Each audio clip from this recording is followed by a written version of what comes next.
Chers amis fidèles de Point de Presse, salut. Merci encore de nous faire confiance. Votre fidélité nous rassure. L'actualité reste dominée par la tenue à Brazzaville cette semaine qui s'achève du forum Bull d'Africa, le premier du genre qui a uni les leaders des infrastructures pour le développement à suivre dans ce point de presse.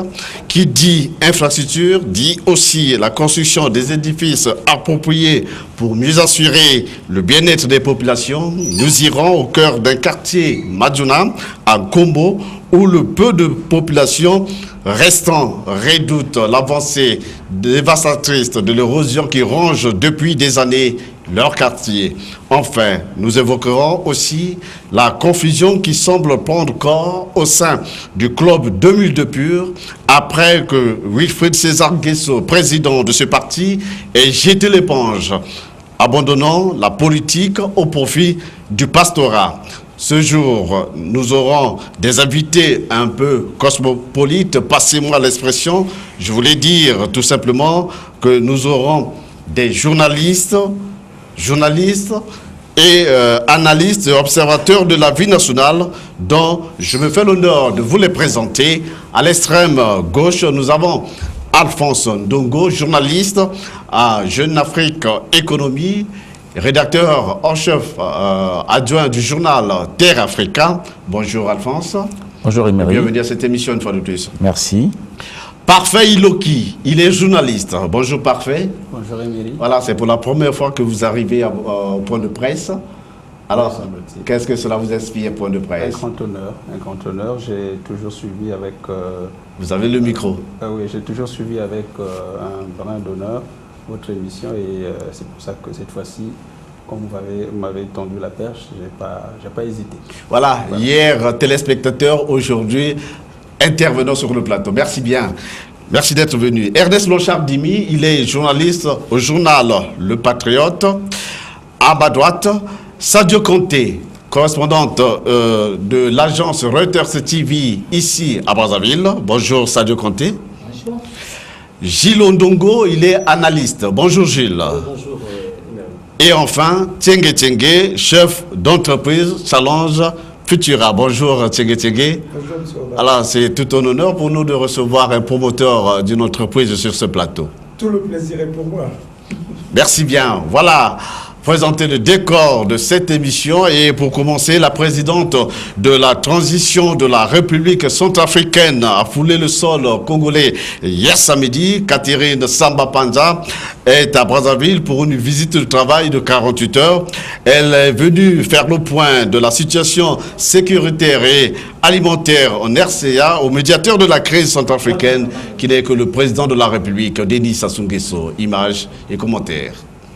15 jours après sa prestation de serment le 24 janvier dernier à Bangui, Madame Catherine Samba Panza vient d'effectuer son tout premier voyage. Brazzaville, sa destination. Arrivée à l'aéroport international de Maya-Maya, elle a été accueillie au bas de la passerelle par le président Denis Sassou Nguesso, médiateur de la crise centrafricaine. Pour la présidente de la RCA, le choix de Brazzaville pour sa première sortie est un symbole fort qu'elle voulait marquer. Une manière d'exprimer sa gratitude à celui qui a accompagné et a aidé le peuple centrafricain dans la résolution de sa crise. Car le président de la République s'est résolument investi dans la résolution de la crise centrafricaine. La situation est très difficile sur le plan sécuritaire, sur le plan humanitaire, la situation est critique. En arrivant à la tête de ce pays, j'avais conscience de cette situation particulièrement difficile. J'avais conscience des défis qui m'attendaient, en termes de sécurité notamment, sachant que le pays a connu quelques mois de grandes difficultés sur le plan sécuritaire. Des populations vivent dans la détresse, dans le dénuement le plus total. Et je me suis engagé à apporter ma contribution dans la mesure de mes capacités pour aider mon pays à se relever de cette crise et essayer d'apporter également un réconfort à la population qui souffre depuis plusieurs mois. Je ne suis arrivé qu'il y a 15 jours. Au bout de 15 jours, on ne peut pas faire de miracle, même si on a la volonté déterminée d'y arriver.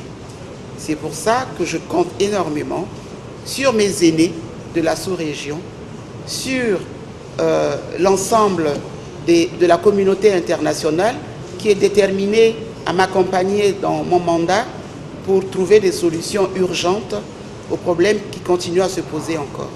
Catherine Samba Ponza a eu des entretiens en tête-à-tête avec le président Denis Sassou Nguesso au Palais du Peuple avant de regagner son pays ce dimanche. Sa mission à la tête de la RCA, il faut le dire, s'annonce difficile, d'autant plus que le pays a besoin d'une aide multiforme en vue de la réussite de la transition et de l'organisation des élections libres et transparentes. «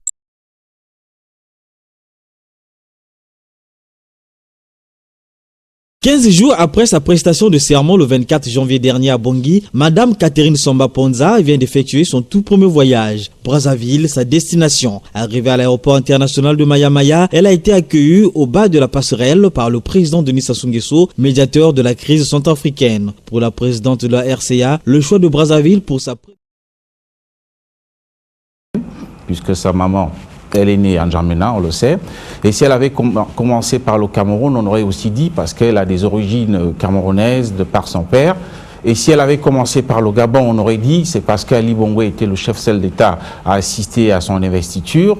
Ou alors, si elle avait commencé par la République de Guinée équatoriale, on aurait dit que c'est parce que c'est le doyen de la sous-région. Mais alors, et si elle avait aussi décidé d'aller en France, on aurait dit non, c'est parce que, bon, elle veut se faire adouber par la France. Je pense qu'elle a opéré un choix qui est tout à fait normal, puisqu'on sait que le président Denis Sassou Nguesso reste malgré tout le président, n'est-ce pas, du groupe de contact. Et donc, à ce titre, en tant que président de la médiation en République centrafricaine, Madame Samba devait arriver ici pour essayer, pourquoi pas, de solliciter, et ça relève de la spéculation journalistique, pourquoi pas de l'aide, parce que la situation en République centrafricaine, on le sait, est certes humanitaire, elle est sécuritaire, elle est politique, mais il faut aussi de l'argent. Et personne n'ignore ce que le Congo a déjà pu faire pour aider la République centrafricaine de manière officielle. Le chef de l'État l'a reconnu lorsqu'il a été reçu par Hollande à l'Élysée que 25 milliards de francs CFA avaient été, n'est-ce pas, prêtés à la République sœur de la République centrafricaine. J'imagine que dans le contexte où Joe Toudia est parti, on ne sait pas s'il en reste encore quelque chose dans la trésorerie centrafricaine. Peut-être qu'il faut encore mettre la main à la poche et pour moi, je ne trouve pas cela comme étant un inconvénient. Elle a bien fait de venir parce que la République centrafricaine, sans argent, il n'y aura pas de stabilité politique. Merci bien, Alphonse Ndongo. Alors, Gilles Ondongo, qu'est-ce que cela vous inspire, cette première visite de Samba Ponza à Brazzaville? Mais à tout seigneur, tout honneur. Je pense que c'est une très bonne chose que la présidente centrafricaine vienne à Brazzaville. Vous savez que notre pays a un contingent de près de 500 éléments militaires en Centrafrique. Il était tout à fait normal que la présidente centrafricaine vienne au Congo pour remercier le chef de l'État congolais de son implication personnelle. Et je pense également que la République centrafricaine aura besoin d'un apport financier, d'autant plus que nous avons déjà injecté près de 25 milliards de francs CFA. Et malheureusement, avec le départ du président Joe Toudia, cet argent, je peux dire que cet argent était parti en fumée.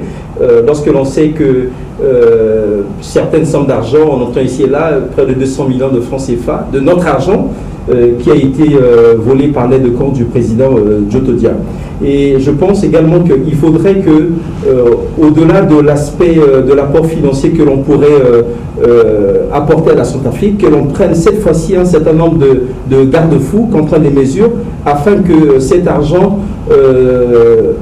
en la distribuant, en la donnant à la République centrafricaine, soit contrôlé, mieux géré, pour qu'enfin qu'il y ait une certaine stabilité, notamment pour le paiement des fonctionnaires centrafricains.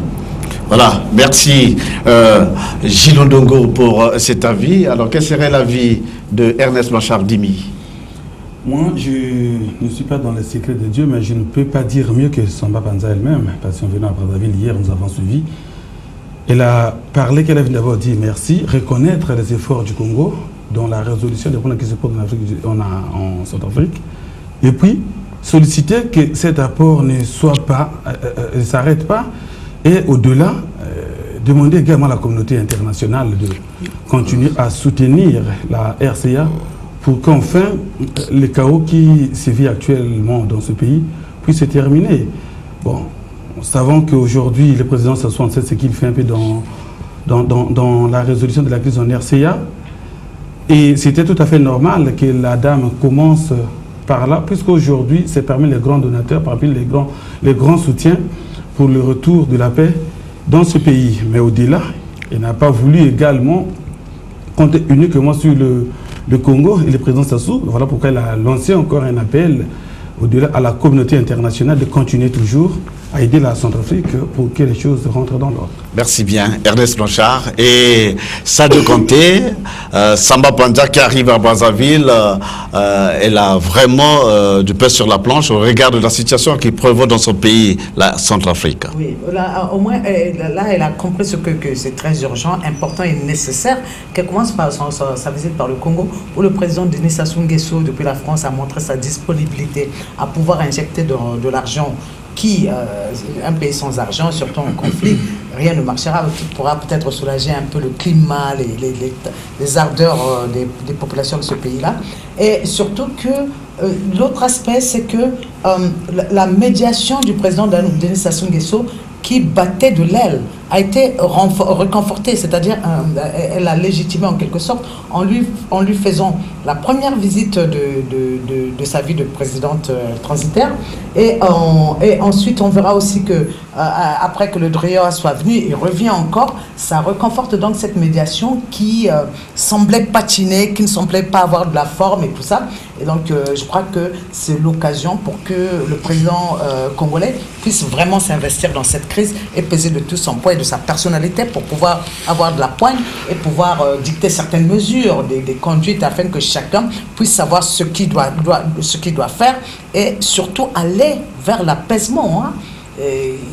On doit de plus en plus y réfléchir parce qu'une sortie de crise, voire de plus en plus la sortie de crise de cette crise-là, parce que sinon, avec tous les déplacés qui s'en suivent, il y a maintenant 70 000 déplacés dans divers pays et qui viennent encore chez nous. À Brazzaville, il y en a, déjà dans nos frontières, il y en avait et tout ça. Or, on sait quand des populations se déplacent comme ça, ils emmènent beaucoup de maux qu'il faut soulager. Donc, en dehors de l'argent que nous avons injecté en Centrafrique, il faudra en plus qu'on injecte de l'argent sur les populations qui se sont déplacées à l'intérieur. Ça fera beaucoup. Or, si on contribue à la stabilisation, qu'on permette au président Denis Sassou Nguesso de vraiment bien tenir cette médiation, il y aura un décongestionnement qui permettra une stabilité qui fera que chacun sera soulagé dans son rôle. Merci Sadio Kanté. Alors, Parfait Iloki, vous suivez l'actualité et la présidente centrafricaine qui a choisi Brazzaville comme la première destination à l'extérieur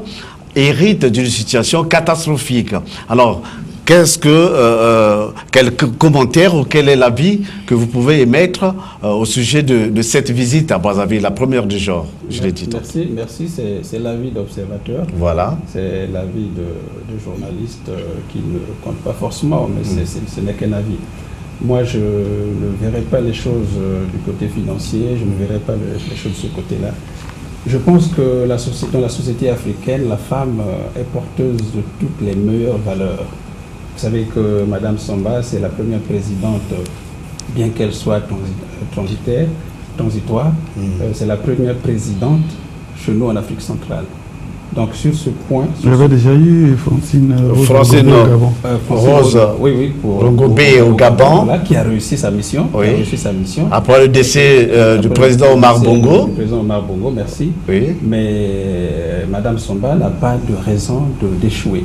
Parce que la situation centrafricaine, elle est assez délicate. Et donc, nous, en tant que Congolais, en tant qu'Africains de l'Afrique centrale, nous avons donc la responsabilité de conduire, d'aider cette maman à la réussite. Et je pense que c'est dans ce sens qu'il faut voir les choses, premièrement. Deuxièmement, le président Sassou Nguesso s'est investi corps et âme au niveau international, au niveau panafricain, au niveau de la sous-région et chez nous pour ce type de conflit. En ce qui concerne la RCA notamment, il a pris pas mal d'engagements, pas forcément financiers, mais au niveau diplomatique. Aujourd'hui, il n'est plus l'ombre de doute que la situation centrafricaine ne peut pas se résoudre en dehors de la diplomatie du président Sassou Nguesso. Maintenant, l'aspect financier viendra juste pour essayer de créer comme un addenda autour. Et je pense que Madame Samba, en choisissant Brazzaville comme première destination diplomatique tout à fait. Pour la résolution du conflit en RCA, n'a vu que juste. C'est une consécration, c'est une consécration de la diplomatie du président Denis Sassou Nguesso. Merci, c'est bien dit. C'est une consécration pour la diplomatie du président Denis Sassou Nguesso. Alors, Tingue, vous êtes un entrepreneur, vous êtes observateur de la vie nationale. Alors, la visite de Samba Panza à Brazzaville, ça vous inspire quelque chose? Pas grand-chose à dire sur ces questions politiques, à part que notre pays, par le président Sassou, s'est beaucoup investi, mais on entend aussi beaucoup de critiques qu'on n'arrive pas à régler nos propres problèmes et qu'on va payer les salaires des Centrafricains. Par exemple, ça, ce sont des critiques qui ressortent souvent. Mais moi, pour une fois, je peux dire que là, il ne faut pas attendre de se rassasier pour donner à manger à celui qui n'en a pas ou qui a moins que vous. Voilà. Donc moi, je pense que c'est tout à fait pertinent qu'aujourd'hui, le Congo, qui a un peu plus de moyens, n'attende pas qu'il ait réglé d'abord tous ses problèmes avant d'aider la Centrafrique qui en a. Et donc, je pense qu'aujourd'hui, la visite de la présidente de ce pays qui arrive chez nous, c'est vrai que le principal problème est c'est que c'est un problème financier, on sait aussi que c'est un problème de sécurité, de sécuriser la chose, mais je tiens à dire que c'est quand même l'apport que le Congo fait au niveau financier, au niveau sécuritaire, est très important. Ne pas attendre qu'on soit d'abord rassasié pour donner à manger à quelqu'un. Ne pas attendre qu'on ait une chemise déjà déchirée pour la donner à quelqu'un. On peut donner une chemise qui est encore en bon état à quelqu'un. Voilà. Merci Tingue. Alors, nous allons nous rendre à Bangui pour voir la situation qui prévaut là-bas. Images et commentaires. 360 km au nord de Bangui. Ici, ce sont les membres de l'ex-Seleka qui tiennent la ville. Ce sont eux aussi qui escortent le convoi de musulmans qui a quitté la capitale la veille. Plus de 200 camions qui ont pris la direction du Tchad. Actuellement, il n'y a pas de sécurité, il n'y a même pas de sécurité, il n'y a pas l'État, il n'y a ni rien, il n'y a rien maintenant. Pour cela, on ne parle pas faire ça. Et l'escorte est indispensable. Les milices chrétiennes anti-Balaka sont postées à l'extérieur de la ville. Maintenant aussi, il faut chasser l'anti-Balaka. Il vit anti-Balaka comme ça avec l'arme, il ne peut pas te désarmer. Il laisse pas le musulman tuer, c'est pas normal. Dans un autre quartier, complètement à l'écart, l'abbé Martial Agoa regroupe les civils chrétiens qui ont fui les environs. Livrés à eux-mêmes, ils ont peur que les combats n'éclatent. Il n'y a aucune force de l'ordre qui est là, donc nous sommes à la merci de Dieu. On peut dire que la protection, c'est Dieu. Ici, les réfugiés ne sont pas sous détente. Ils trouvent refuge chez les habitants. Pour l'instant, les anti-Balaka et les ex-Seleka s'observent et épargnent les civils. Des civils qui ont préféré partir avant le début des combats et des exactions. Nous sommes venus car nous avons peur d'être pris dans les combats, d'être pris entre deux feux. 250 soldats tchadiens de la MISCA protègent la ville. Pour les humanitaires sur place, en cas d'affrontement, ça ne suffira pas. Pour l'instant, dans l'immédiat, pour arrêter l'hémorragie, il faut beaucoup plus de forces internationales pour aider les Centrafricains à éviter le chaos. Depuis le début de la crise, plus de 800 000 personnes ont abandonné leur maison, comme ces derniers arrivants qui s'inscrivent sur le registre des déplacés. Voilà, Catherine Samba Panza hérite on le dirait même, dans un non-État. La situation est difficile, préoccupante là-bas. Donc, la contribution du président de la République, Denis Sassou Nguesso, et des autres pères de l'Afrique centrale ou bien du monde entier est nécessaire pour aider ce pays à sortir du marasme. Merci bien. Les autres volets de l'actualité, les rideaux sont tombés depuis le vendredi dernier sur Boule d'Africa 2014, premier forum du genre que Brazzaville a eu l'insigne honneur d'abriter. Les participants à ce forum venus de différents horizons se sont séparés avec une note d'optimisme tournée vers l'action ayant pour objectif de libérer le potentiel de croissance du continent à travers de nouvelles infrastructures. Reportage. Pendant 2 jours, des décideurs politiques et économiques, acteurs du développement, venus de près de 50 pays du monde, se sont échangés à travers expertise et expérience pour formuler des solutions idoines aux défis des infrastructures en Afrique. De ces journées d'échange, on ne peut plus clair, ont permis à l'Afrique de baliser le chemin de son développement par des infrastructures. Le président de la République, Denis Sassou Nguesso, en est optimiste. Nous avons eu des échanges, des contacts fructueux autour d'un sujet majeur. Et les infrastructures qui conditionnent le développement de l'Afrique. Ces échanges vont nous permettre d'aller de l'avant puisqu'il y a eu beaucoup de compréhension et beaucoup de décisions, beaucoup d'initiatives et beaucoup de promesses.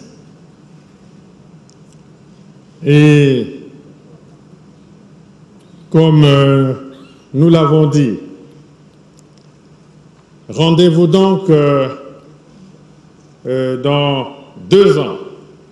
2 ans pour la prochaine édition Build Africa. Aussi, les participants se sont accordés pour encourager le partenariat public-privé gagnant-gagnant, soutenir des projets structurants pour assurer l'intégration régionale. En outre, ce forum a donné lieu à la création d'un fonds d'investissement pour l'Afrique de 100 millions de dollars. Il ne reste plus qu'aux différents décideurs de réunir les conditions de mise en œuvre des conclusions qui viennent d'être adoptées. Voilà, Build Africa, des débats, des ateliers pratiques, des face-à-face sur des sujets d'activité, plusieurs centaines de personnalités venues du monde entier. Build Africa a été un forum ingénieux, n'est-ce pas? Iloki Parfait. Oui, je pense que autant nous voulons participer à ce point de presse, autant je me trouve un peu concerné directement par Build Africa parce que nous avons été parmi les organisateurs. Et donc, si vous me demandez mon avis, ça sera un avis à la fois de journaliste. Et pouvez-vous élucider justement la question pour éclairer l'opinion sur le bien fondé de ce forum Build Africa? Il faut déjà dire. On investit plus ou moins près de 3 000 milliards de francs CFA au niveau de nos infrastructures. Mais moi, la question, je vais me poser, quel est dans nos contextes actuels où nous n'avons pas encore quasiment fait le bilan de nos municipalisations à accélérer, organiser un tel événement, donc le coût financier sur près de 600 participants fleurait autour de 3 à 4 milliards de francs CFA. Je me dis, nous aurons pu, à mon humble avis, regarder notre classement, notamment au niveau du rapport Doing Business. Je vous rappelle que sur la protection des investisseurs, qui fait partie de l'un des éléments classant les pays dans le rapport Doing Business, le Congo occupe la 185e place, à comparer avec un pays comme le Rwanda, qui est à la 13e place. Je veux dire que c'est par là, nous avons un problème de choix. Au niveau de nos politiques, de choix au niveau de l'organisation des sommets. Pour chuter, lorsque nous avions organisé la première municipalisation à Pointe-Noire en 2004, vous vous souvenez que nous avons organisé une course de voiliers qui a occasionné de dépenses d'argent énormes pour le pays. Je me dis, il était question, à mon humble avis, avant de gagner ce genre de sommet, d'améliorer le climat des affaires, la protection des investisseurs, améliorer notre classement dans le rapport Doing Business parce que nous faisons partie des 5 derniers au niveau de l'Afrique. Alors, l'amélioration du climat des affaires, ça passe aussi par des rencontres de ce genre, parce qu'il y a échange d'expériences. Oui, mais j'en conviens, Emery. Le problème, c'est que lorsque nous organisons ce genre de sommet, c'est aux frais du contribuable congolais. Ce n'est pas des investisseurs qui décident de venir au Congo, parce qu'un investisseur, pour venir dans un pays, il regarde l'attractivité du pays. Il y a la protection des investisseurs, il y a la création des entreprises. Je pense que nous faisons des choses un peu précipitamment. Nous avons des problèmes d'infrastructure. Vous êtes à Brazzaville ici, vous sillonnez dans tout Brazzaville. Est-il judicieux aujourd'hui d'organiser un tel sommet alors que nous avons des problèmes de route à Brazzaville?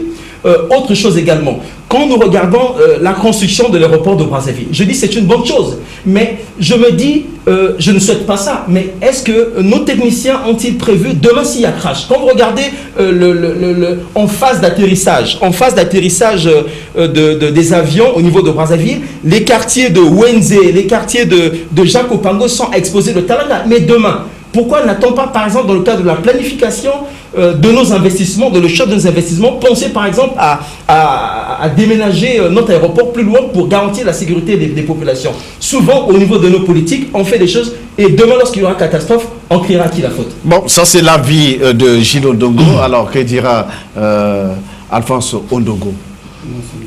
Ah, voilà, il y a un Gilles Ondongo et Alphonse Ondongo. Voilà. D'accord. Je voudrais d'entrée de jeu dire à mon cher confrère que j'apprécie bien, Parfait Iloki, que la réussite d'un sommet, ce n'est pas l'importance des journalistes ou du nombre de pays ou de participants.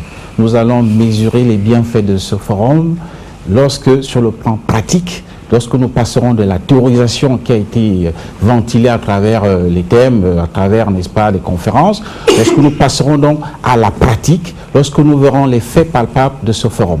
Mais moi, j'ai un autre point de vue, c'est que ce n'est pas mauvais d'organiser les sommets, c'est une excellente chose parce que c'est une occasion de rencontre, d'échange. Mais seulement, en ce qui concerne la construction de l'Afrique, je suis contre ceux qui sont tapis sur la place de Londres ou de Paris ou de Washington, qui réfléchissent sur le devenir de l'Afrique, puisque tout est déjà, le chemin est balisé.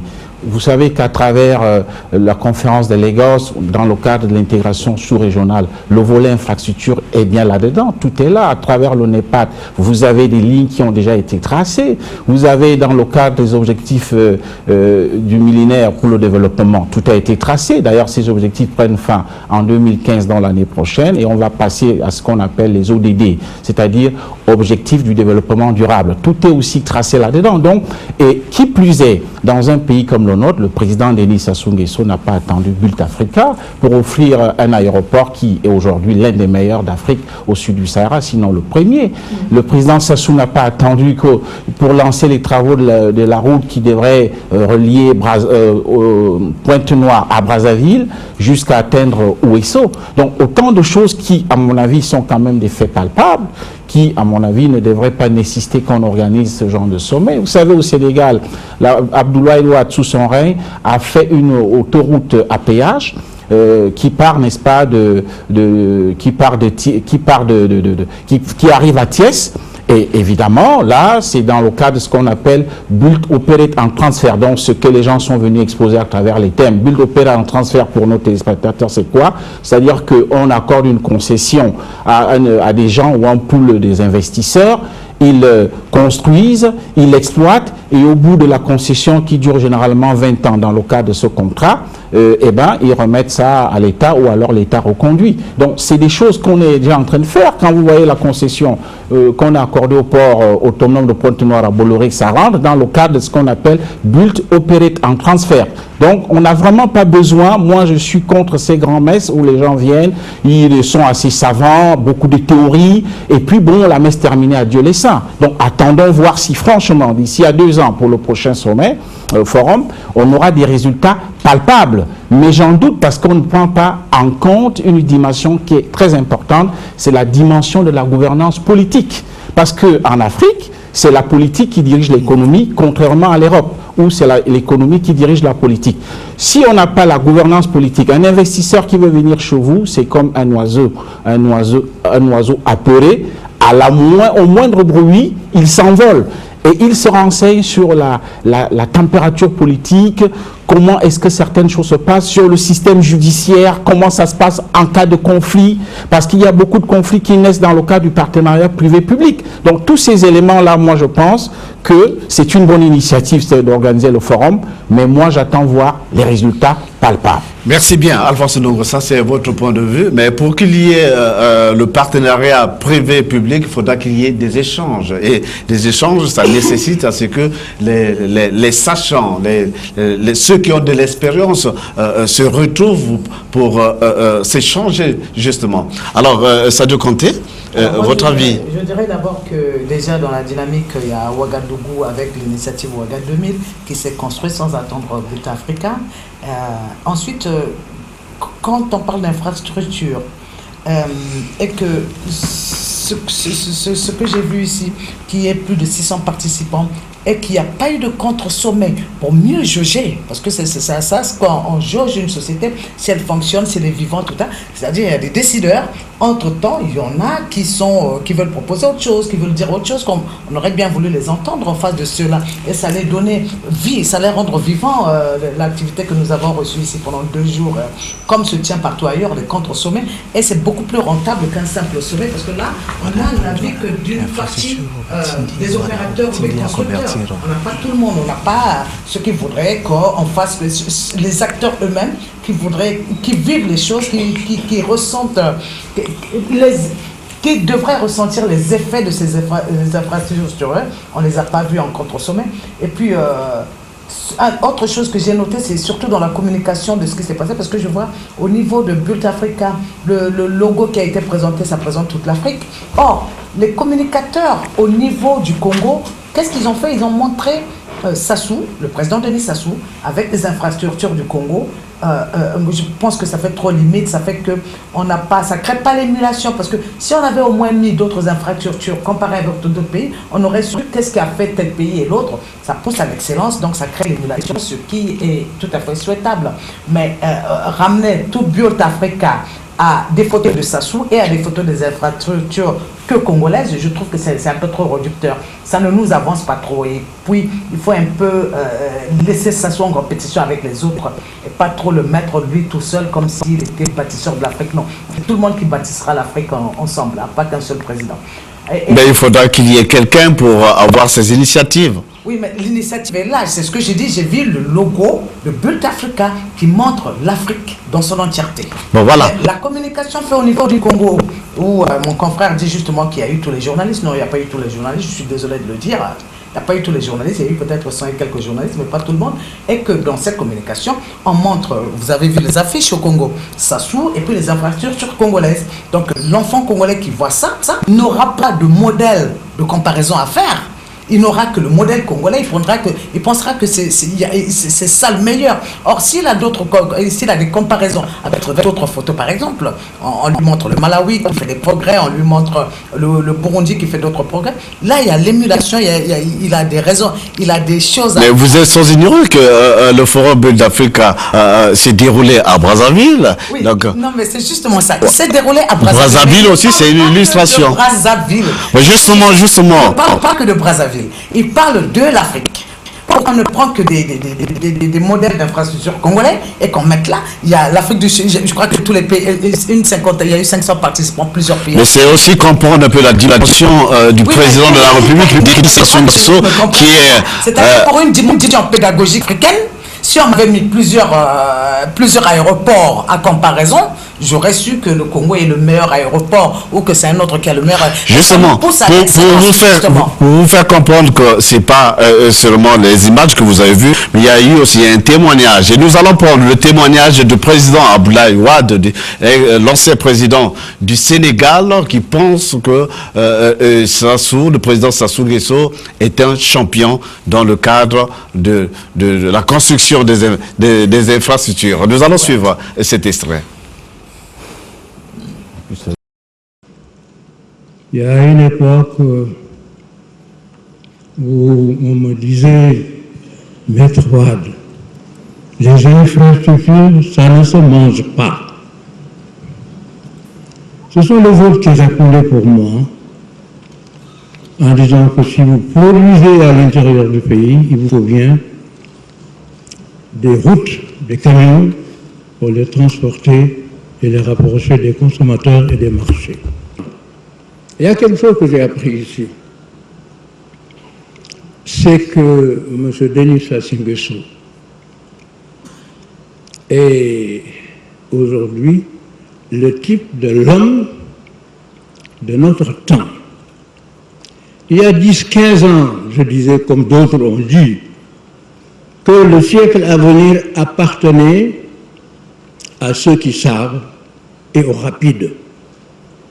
Le monde est entre les lents et les rapides. Parce qu'avoir de bonnes idées et ne pas être rapide, mais les gens vous dépassent. Monsieur Denis Sassou Nguesso fait partie des rapides parce qu'en très peu de temps, il a construit beaucoup de choses. À tel enseigne que je disais au ministre d'État, directeur de cabinet, mon cher ministre, si vous passez tout votre temps à inaugurer, quand est-ce que vous allez travailler? Je vous remercie.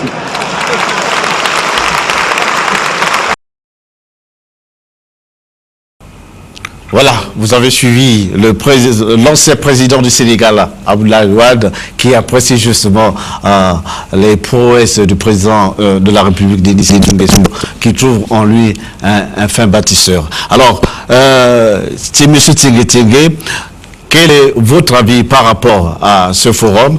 Alors, le thème véhiculé, sinon le message véhiculé à travers les affiches, le développement par les infrastructures. Alors, comment les infrastructures peuvent-elles contribuer au développement de l'Afrique? Et déjà, sur la question de la pertinence, M. Ndongo a très bien aborder la question sur la pertinence même du forum, parce qu'effectivement il y a eu des actions au niveau de l'Union africaine et tout. Et je dois d'abord dire, moi je suis un peu surpris de voir Build Africa. C'est un forum qui concerne toute l'Afrique. Mais pourquoi il n'y a pas la participation des autres pays africains? Pourquoi ce n'est pas fait au niveau de l'Union africaine?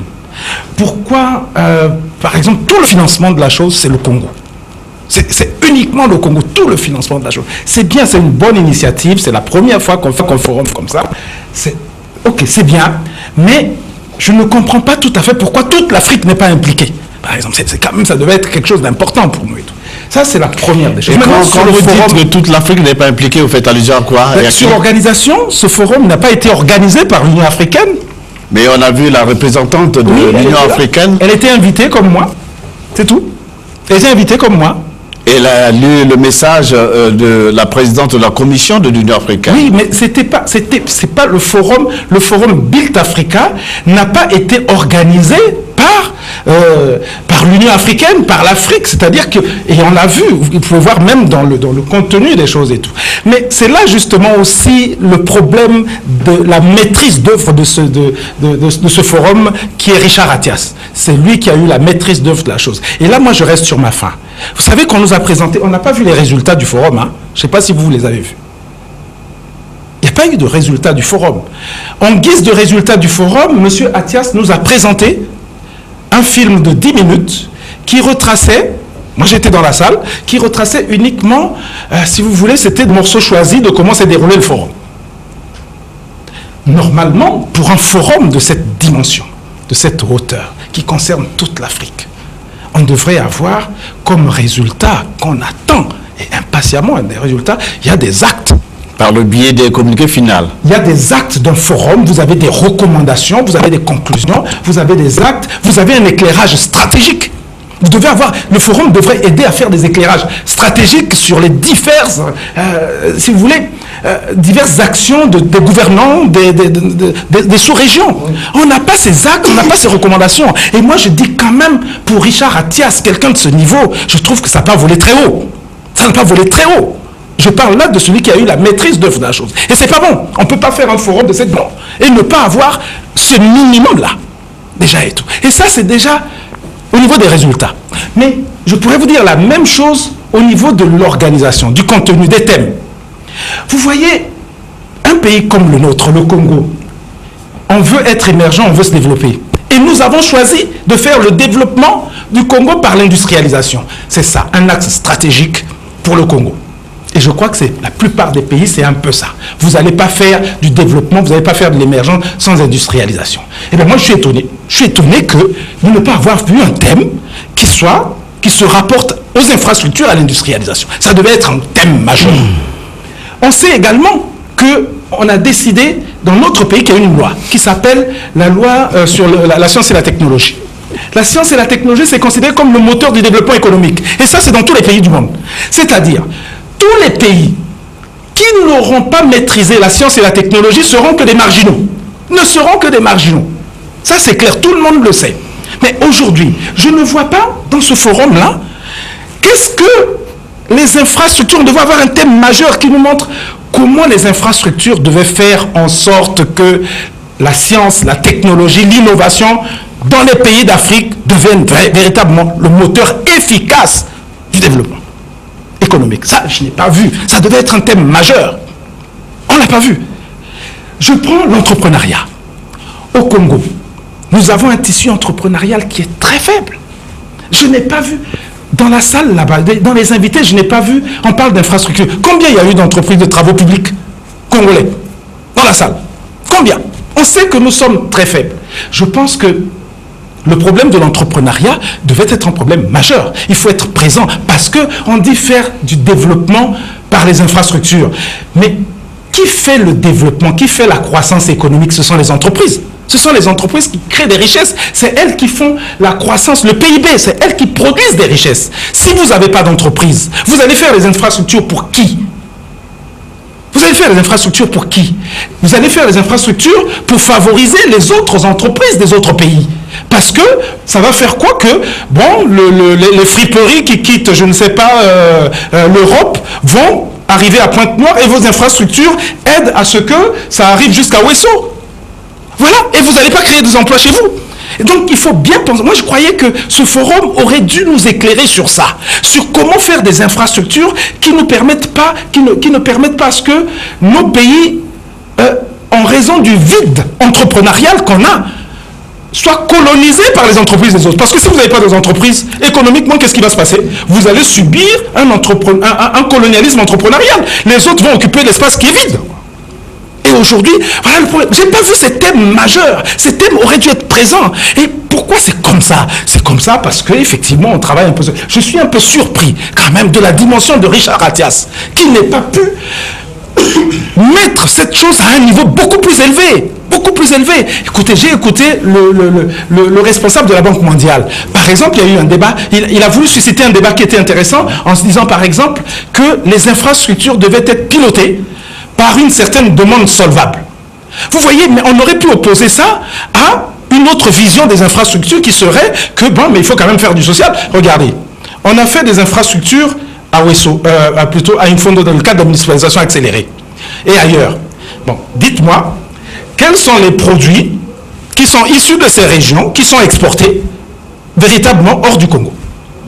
Voilà. Ça, c'est de l'infrastructure, c'est du social qu'on fait. C'est bien, je ne dis pas que c'est mauvais. Ce que je veux dire, c'est qu'on aurait dû avoir un débat entre, par exemple, l'opinion de la Banque mondiale, là, qui pense que les infrastructures devaient être pilotées par une demande solvable. C'est-à-dire qu'on sait que ça doit être rentable. Quelque part, il y a des entreprises qui vont être créées, qui vont rapporter des choses, et d'autres qui vont peut-être vous dire que, mais il faut des infrastructures quand même pour le social, parce qu'il faut rapprocher les populations de leur administration, il faut la municipalisation accélérée et tout. Mais ce débat n'a pas eu lieu.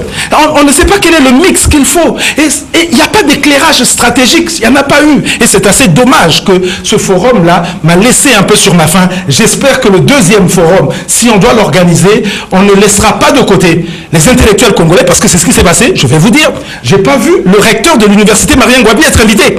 L'université congolaise était absente.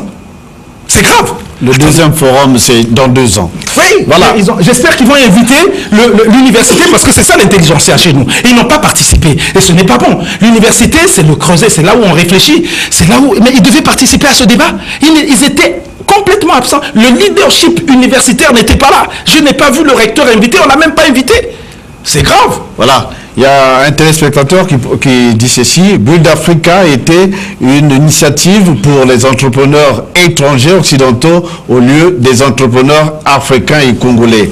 Parce que un accent n'a pas été mis sur l'humanité, l'égalité de chances, la vision du politique visant à aider les jeunes innovants et la formation des jeunes. Votre point de vue? Oui, juste pour renforcer, pour aller un peu dans ce... Justement, Sadio Kanté. Je vais vous dire, dans notre pays, nous avons 590 entreprises recensées, formelles. Vous avez les chiffres, hein? Non, ça c'est sûr, c'est exact, c'est clair. Hein? Voilà. En face, nous avons 3600 entreprises dans l'informel. Donc là, c'est Tchengue qui peut dire qu'est-ce que ça fait, quel creux ça fait, quelle perte on a, et avec ceux qui sont dans l'informel, et pour l'État.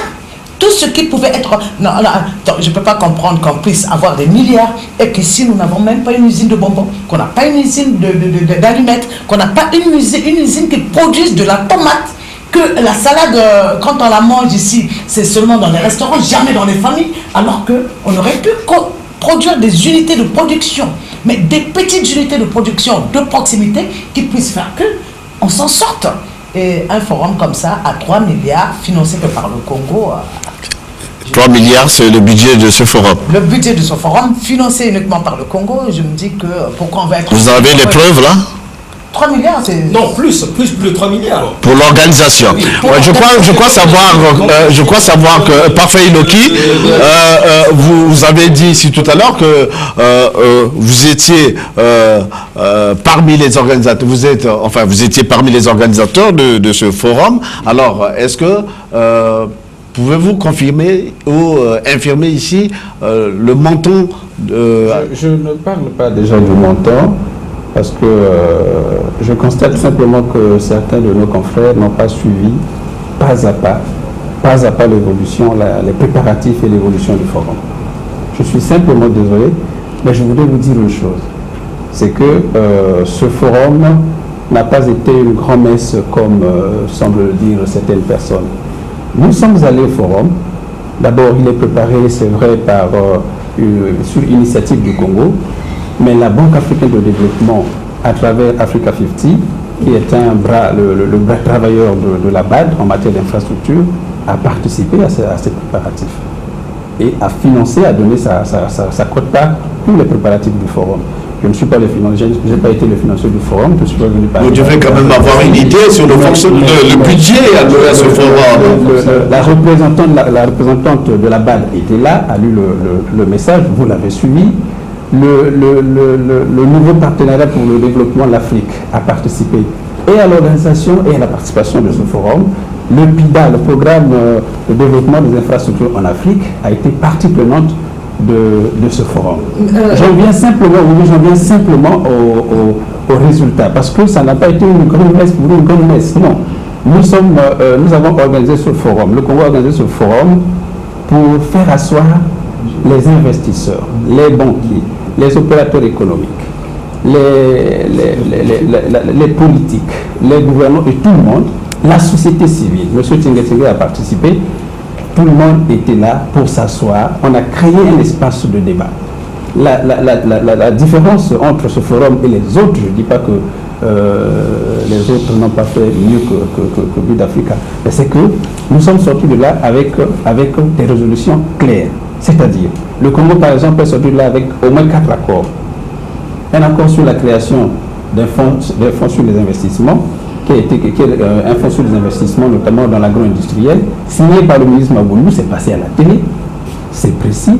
Nous avons signé, le ministre des Travaux publics a signé avec la Côte d'Ivoire sur l'assistance mutuelle en matière plutôt avec le Maroc sur l'assistance mutuelle en matière de construction de routes. Le ministre Jean-Jacques Bouya a signé avec son homologue marocain en matière, avec la Société financière internationale, qui est une branche qui finance une branche financière au niveau de la Banque mondiale, vous le savez, sur l'assistance de cette institution dont la compétence n'est plus à démontrer. Nous avons signé un accord pour la construction imminente du barrage de Sunda, qui fait 1000 MW. Ne me dites pas qu'on est sorti de là comme on était entré. Je suis désolé. Moi, c'est qui a la parole, c'est Parfait Inoki qui a la parole. Attendez qu'il puisse terminer et vous aurez l'occasion de parler. Justement, voilà, j'ai la parole justement pour vous dire que c'est un premier forum. Aujourd'hui, même le New York Forum Africa qui se tient à Libreville, nous avons participé, moi j'ai particulièrement participé à ce forum, nous avons vu comment il a commencé. Nous avons participé au forum, au forum qui se tient à Doha, le Doha Gold Forum, qui va déjà à sa deuxième édition. C'est comme ça. Le FESPAM aujourd'hui est à sa 8e ou 11e édition. Ça va, c'est une première édition et on va aller doucement. Je pense que ça va aller. Je suis simplement désolé que les amis n'aient pas peut-être suivi pas à pas l'évolution du forum. Monsieur Tengue était dans la salle. Justement, Parfait Inoki. Alors ici, clairement et honnêtement, dites-nous quel est l'intérêt de ce forum pour les populations? Un grand intérêt, voilà. Un grand intérêt. Parce que n'oubliez pas que chez nous en Afrique, l'Afrique, la première valeur de l'Afrique, c'est le dialogue. Le fait d'avoir des initiatives au niveau du Népal, au niveau du PIDA, au niveau de la Banque africaine de développement, au niveau de la Banque mondiale, au niveau de chaque État, c'est un fait.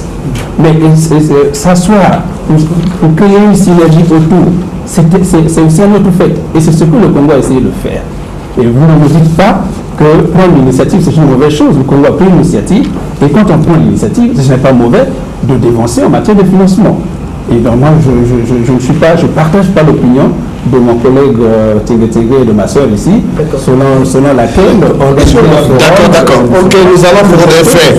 Nous l'avions dit que qui dit infrastructure dit aussi l'amélioration des conditions de vie des populations. Alors, nous allons nous rendre dans un quartier, le quartier Madjouna, dans le 9e arrondissement de Brazzaville, où les populations vivent avec la peur au ventre. Passez-moi l'expression, ils redoutent la marche dévastatrice d'une érosion qui a déjà avalé un bon nombre d'habitations dans ce quartier. Images et commentaires. Cette calamité naturelle vieille de 8 ans ne cesse de prendre de l'ampleur. L'érosion du quartier Madjouna s'étend sur 400 mètres environ et plus de 30 mètres de profondeur. Une situation difficile qui commence à lasser les populations riveraines, lesquelles dénoncent l'indifférence des pouvoirs publics. Ça fait pratiquement 8 ans que nous sommes sur ce problème de l'érosion situé dans la rue Massina, vers Madjouna. Nous disons ceci. Est-ce que ceux qui habitent ici, cet environnement, sont des Congolais ou bien ne sont pas des Congolais? On a beau lancer des cris d'alarme au gouvernement, même juste au ministre des grands travaux qui habite là à côté. Aucune chose n'est faite. Où est l'assistance de la personne en danger? Nous sommes complètement en danger. La kyrielle des démarches entreprises sont restées vaines. Ici, c'est une fiche qui a été adressée à l'attention de monsieur le ministre délégué général aux grands travaux. Vous voyez là? Depuis le 17 novembre 2011. Ça, ce n'est pas la première, ça c'est peut-être la dernière. Vous avez ici également une autre correspondance adressée au président de la République depuis le 17 novembre 2011 également. Oui. Donc c'est pour dire que les populations que nous sommes, on ne s'est pas croisé les bras. On s'est battu corps et âme pour que le gouvernement nous vienne au secours. Je m'en souviens en 2007, quand le président de la République était venu visiter les régions de Kazis, on lui avait tenu informé que de l'autre côté également il y a une sœur qui masse. Et au cours de cette même année, puisqu'il y avait des grandes pluies, cette érosion a commencé à prendre de l'ampleur. C'est là où nous avons commencé à initier les premières correspondances, notamment aux différentes autorités que j'ai assignées. Non loin de là se trouve un autre ravin dont la marche dévastatrice avait été arrêtée en 2012 grâce aux efforts personnels des populations riveraines qui fustigeaient elles aussi l'indifférence des autorités publiques. Les populations de la rue Massina vont-elles emboîter le pas? La réponse est déjà négative car l'ampleur de leur ravin dépasse les minimes efforts manuels. Reste donc au gouvernement le dernier rempart de détendre les cordons de sa bourse afin de mettre un terme au calvaire de ces populations. Voilà, je pense que vous avez suivi les images et au regard des conclusions du Forum Bulle d'Africa, nous espérons que le gouvernement aura à prendre des mesures sérieuses pour aider ces populations, parce que quand on parle des infrastructures, là, ça nécessite aussi des grands travaux à ce niveau. Parfait, Loki. Justement, Emery, je ne crois pas que Bulle d'Africa viendra résoudre tous les problèmes d'infrastructures. Mais ça, c'est une question sociale qui intéresse les populations. C'est justement pour cela que je voudrais préciser qu'il me semble que nous n'avons pas tous les contours de ce phénomène d'érosion. Vous savez, dans le périmètre urbain de la ville de Brazzaville, on peut compter comme ça, j'ai lu une fiche récemment, près de 300 à 350 touches d'érosion. Mais il ne s'agit pas de lire à la télé les fiches qu'on envoie aux autorités. Il s'agit de voir la responsabilité de ces questions sensibles en amont. Quelle est la cause? Quelles sont les causes des érosions? Nous sommes tous concernés par les causes des érosions. Donc, c'est vrai que l'État n'a toujours pas raison vis-à-vis des populations. Moi, je veux bien comprendre, la responsabilité de l'État est bien engagée là-dedans, mais il y a aussi notre responsabilité individuelle. Comment nous nous retrouvons là-bas? Au départ, peut-être en amont, on pourra parler de la responsabilité de l'État, mais les populations doivent savoir, à mon avis, ce n'est qu'un avis de journaliste, que la responsabilité reste partagée. Bien sûr que l'État essaie de prendre en main la sienne. Il est question qu'on se prenne la main dans la main pour résoudre ce type de problème. Parce que les propriétaires fonciers, nous-mêmes les citoyens, les chefs de quartier, l'État aussi, tous, nous sommes concernés. C'est pour ça qu'il y a une autorité qui parle de temps en temps de la conscientisation des consciences. Hein, parce que lorsque vous vous retrouvez avec une maison, avec un hangar sur la crête de la montagne, et que votre eau, l'eau qui tombe par-dessus votre toiture lessive le quartier, il est clair que vous avez donc finalement occupé une zone inconstructible. Vous avez occupé une crête de montagne, c'est pas évident, surtout que la terre, ou plutôt le sol qui est là, est défini comme du sable fin qui est inconstructible, c'est pas évident, mais je pense que l'État prend ses responsabilités. La preuve, le citoyen qui est passé a bien dit que le président était passé, que les grands travaux ont commencé à travailler de l'autre côté, ont arrêté l'érosion de Mimi. Je pense que l'État s'organise petit à petit pour trouver des solutions à ce type de problème. Ce n'est pas qu'un problème pour les Congolais, parce que récemment j'étais à Kinshasa, ils ont le même problème, Libreville a le même problème, Bangui a le même problème, donc ce sont des questions... On ne se complète aussi. Non, on ne se complète pas, mais je pense qu'on fait un effort. Le budget de l'État, l'exercice 2014, a prévu une ligne en matière de catastrophes naturelles et d'érosion.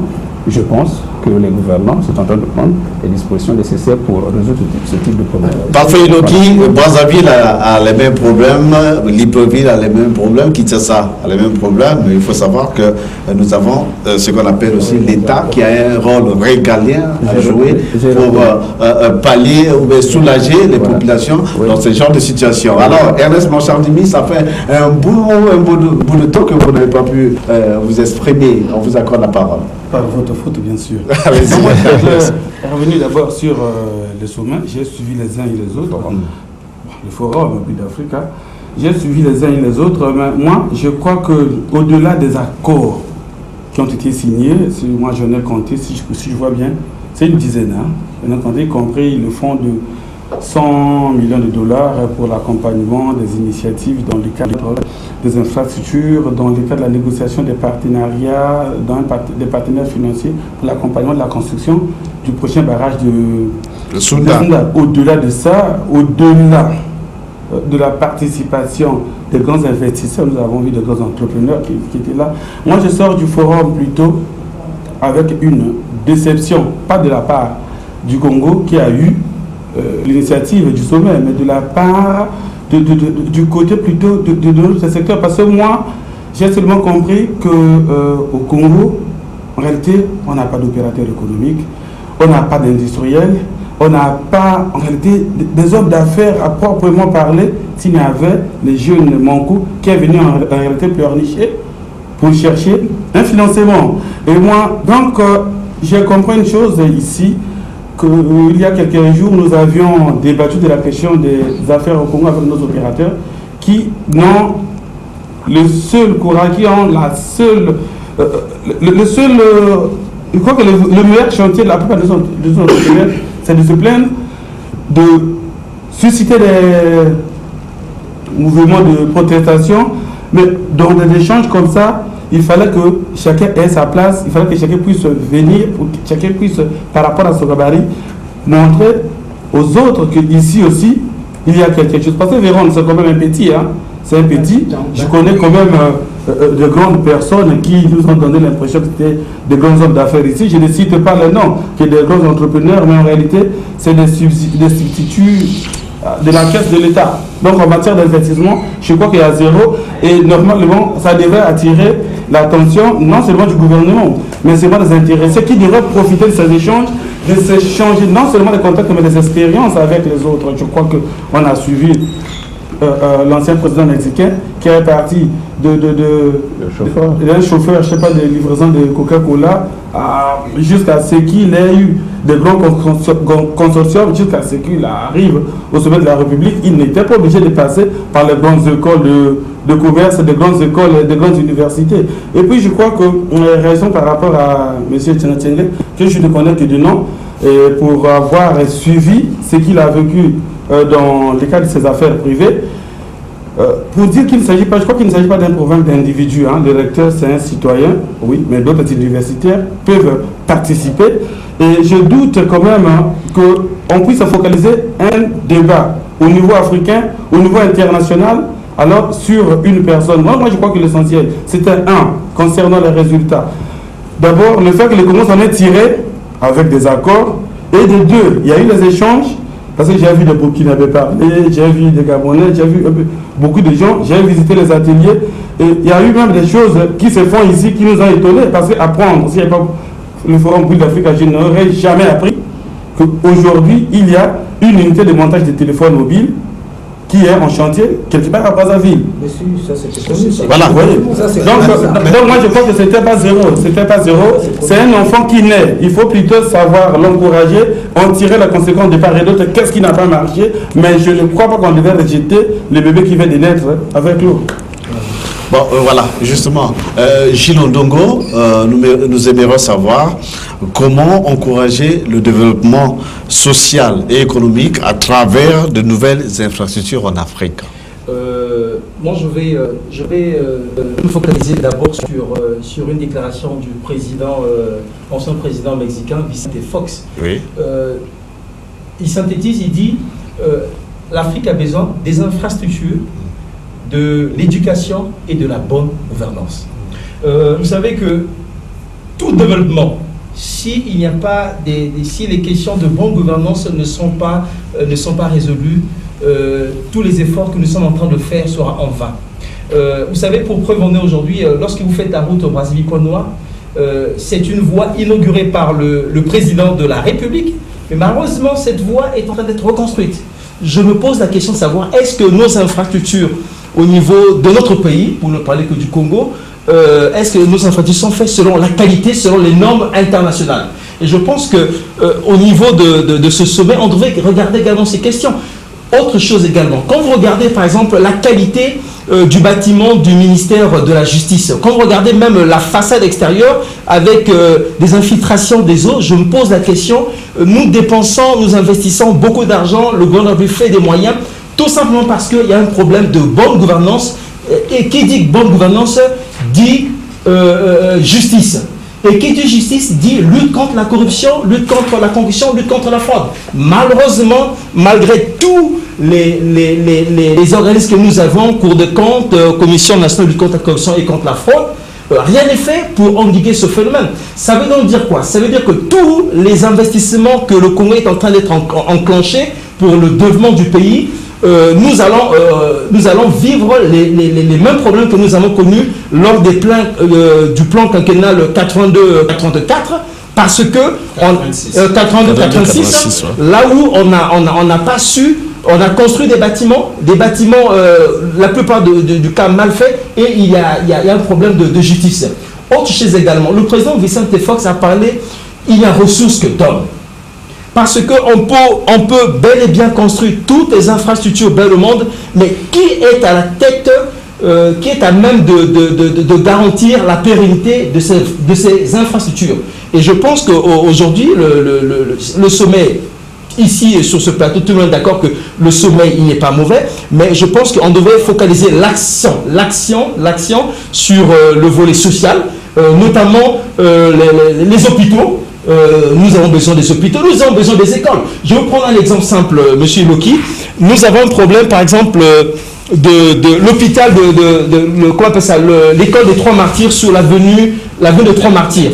Nous sommes un pays en plein au XXIe siècle. Une école publique sur une grande artère quasiment négligée, et pire, il y a des boutiques occupées par étrangers. Moi, je me pose la question, on veut d'une chose et de son contraire, et je crois que le gouvernement de la République doit faire des efforts pour corriger ces différents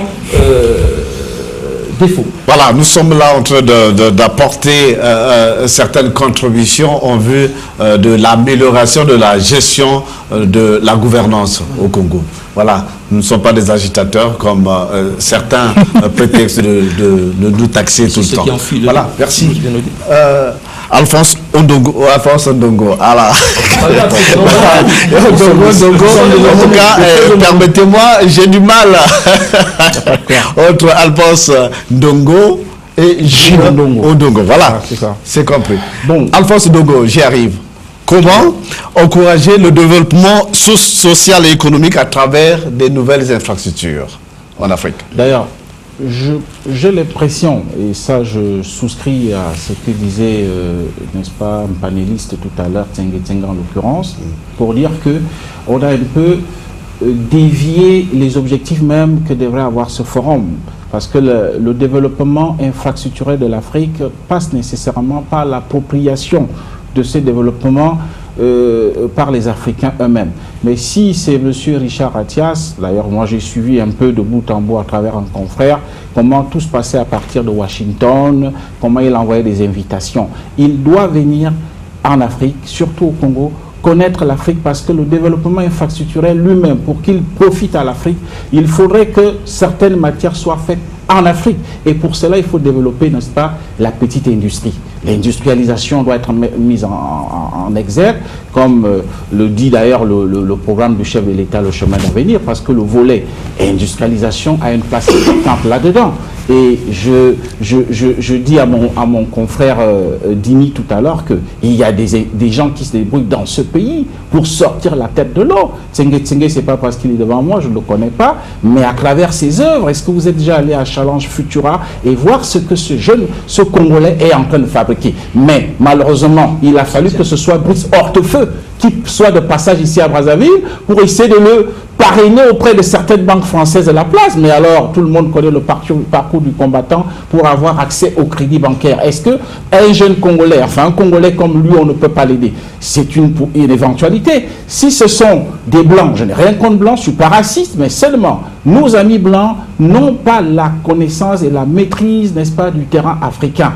Quand ils viennent, c'est des théories importées. Ils vous parlent de partenariat public-privé. Ce n'est pas dans le contexte africain. Il faudrait que pour cela, on puisse associer une dynamique africaine. Des intelligences africaines existent. Il y a des ingénieurs. Tout à l'heure, nous voyons des images sur, n'est-ce pas, les érosions qui se passent dans les quartiers nord. Moi, j'aurais bien voulu qu'au cours de ce forum, qu'on me dise qu'il y a beaucoup plus des ingénieurs africains, peut-être aussi étrangers, pourquoi pas, qu'ils aillent identifier les difficultés auxquelles nous sommes confrontés. Parce que dans ce cas, la faute revient d'une manière ou d'une autre à l'État pour n'avoir pas établi une cartographie des zones à risque. Et si l'État ne l'a pas fait, il est défaillant à tout point de vue. Donc moi, je crois que le développement infrastructurel devrait passer par le développement même de l'industrie africaine, parce que certaines matières premières devraient être faites en Afrique, pour que cela profite par effet d'entraînement à toute l'économie, non seulement congolaise, mais aussi africaine.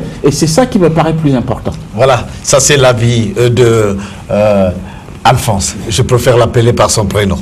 Voilà. Sadio Kanté. Alors, je suis encore sous le choc des images que je viens de voir dans ce quartier-là qui s'appelle Massina. Madjouna. Oui. Dans la rue Massina. C'est-à-dire que c'est le caractéristique même de l'apartheid du développement, de l'apartheid de la chose sociale. Le mot est trop fort? Non, c'est pas fort. Ouais. L'apartheid, ça veut dire deux façons de faire pour un même pays, deux façons d'être pour un même pays. Voilà. Il y a cet apartheid social, cet apartheid du développement. Parce que pour qu'il y ait des maisons sur les crêtes, c'est qu'il n'y a pas eu de politique d'habitat social. Si on avait, tout le monde serait... Et le problème, c'est que si nous avons assez d'argent pour pouvoir injecter pour preuve, qu'est-ce qui s'est passé entre 2004 et 2010? 108 travaux qui n'ont pas été exécutés par je ne sais pas qui. Par les entrepreneurs. Dans le cadre de la municipalisation accélérée. Et que, pour parler comme mon ami à côté, il n'y a pas eu d'action judiciaire pour dire... Où sont passés des... C'est-à-dire, c'est-à-dire pour la même popote, mon mari me donne de l'argent pour aller au marché, si je dois aller acheter de la viande et que j'ai acheté du poisson, c'est déjà un détournement. Pourtant, ça va dans la maison, mais c'est déjà juridiquement un détournement. A fortiori, quand l'argent a pris un chemin inconnu, non, pas tout à fait inconnu, parce qu'on va quand même pousser les châteaux individuels au détriment du développement collectif de nos compatriotes, ça devrait interpeller n'importe quel officier de l'État, n'importe quel administrateur de l'État, pour au moins ouvrir une information judiciaire et pouvoir voir qu'est-ce qui ne va pas. Pendant ce temps, le fossé se creuse pour que nos étudiants aient de l'argent et leur bourse, ça pose problème, pour que les enseignants aient leur salaire, soient dans des conditions mieux que les enseignants qui sont en train d'aspirer à des meilleures conditions ne sont pas satisfaits, ainsi de suite. Il y a tellement de volets sociaux qui ne sont pas pris en compte et que parallèlement, d'autres sont en train de détourner des milliards au vu de tout le monde, que rien ne se fait. Je pense que Build Africa, qui veut dire construire Africa, ça se construira peut-être, mais... Merci bien Sadio Kanté, merci bien, on comprend votre émotion. Alors Ernest Bachardimi, qu'est-ce que vous voulez dire à propos? Je crois que la parole est libre sur ce plateau, mais je crois que... tout en étant objectif. Oui, en étant objectif, mais quand même affirmer sur un plateau que quelqu'un détourne des milliards au vu aussi de tout le monde, en tout cas, moi, de 4 300 000 habitants, qui compte le Congo extrêmement dans ceux qui connaissent cet homme-là. J'ai dit des milliards se détournent. Voilà. Et ça, personne ne peut le dire. Bien, mais elle n'a pas indexé quelqu'un. Elle n'a pas indexé quelqu'un. Et le rapport de la commission l'a dit. Voilà. Je veux bien que vous soutieniez. Voilà. Laissez-moi dire que les populations souffrent parce qu'il y a des personnes qui parallèlement ne font pas ce qu'ils doivent faire ou ne pensent qu'à eux seuls. Non, là, je ne suis pas d'accord. Est-ce que vous pouvez me laisser terminer? Vous pouvez reprendre la parole après. Vous pouvez continuer. Très bien. Moi, c'est plutôt faire comprendre une chose. Vite, justement. On allons vite, oui, mais c'est que quand il y a des choses qui arrivent, il ne faut pas que les gens les gèrent à base des émotions. Vous savez, quand nous faisons la décompte dans Brazzaville, ça, ce n'est pas la première érosion. Moi, je crois que les citoyens ont pris une bonne initiative de s'ouvrir aux communicateurs, de faire connaître peut-être par d'autres volets. C'est une sorte de pression. On a vu, la route allait être coupée à Mimi. On s'est battu, bec et ongle, c'est bon. Le lycée Thomas Sankara, de ce côté. Moi, je crois qu'il fallait plutôt interpeller le gouvernement, insister pour que s'il y a la disponibilité, s'il y a une expertise, que les travaux se fassent dans le délai pour améliorer aussi possible que cela se fait. La situation des Congolais. Non, mais bien au contraire, s'il y a des éléments qui démontre qu'il y a un chapitre de l'État qui a été détourné. Soit-il par un ministre? Non, nous avons suivi. J'ai suivi le ministre Mabundu, par exemple, qui a déclaré, qui a donné 3 mois au ministre et aux députés qui ont détourné l'argent du fonds de soutien à l'agriculture, qui ne remettent plus, qui ne le font pas. Il a ses responsabilités qu'il va prendre et il va engager les poursuites qu'il fera. J'ai suivi Castanou Yves, qui gère la régulation des postes de télécommunications, qui a donné 3 mois à MTN et à RTL, qu'ils aménagent quand même les choses pour lesquelles les Congolais perdent de l'argent. Bon, moi je ne sais pas. Est-ce que ça doit se faire de manière brusque? Non, je crois qu'il a eu le temps d'observer toute une année. Castanou, par exemple, a observé, il a eu la conclusion, et comme malgré les assurances, ça ne donnait pas. Il a demandé que cette fois-ci, en avril, si ça persiste, il va. Je crois que c'est des initiatives qu'il faut encourager parce qu'elles tendent à l'amélioration de la vie du citoyen. Mais aujourd'hui, moi je crois que si un ministre vole de l'argent, s'il détourne de l'argent qui est destiné au pays, je crois que c'est tout à fait normal que la justice s'en saisisse. Le grand problème la grande question qu'il faut se poser, alors c'est la finalité de ces rapports des observatoires. C'est quelle finalité? Si le rapport est publié, la suite c'est quoi? Et qui devrait réellement répondre? Voilà. Merci bien, merci. Alors pour terminer ce volet, en suivant le président de la République, à l'ouverture tout comme à la clôture, a annoncé l'organisation à Brazzaville chaque 2 ans de forum Bulle d'Africa. Une bonne chose ou pas? Parfait, Loki. Moi, je souhaitais ouvrir le bal pour constater une chose. Moi, je pense qu'on doit faire ce débat d'intellectuels sans trop de passion. Oui. Sans trop de passion, je veux bien comprendre le point de vue de ma sœur, mais on parle de bonne gouvernance, on parle de démocratie, on parle de débat aussi.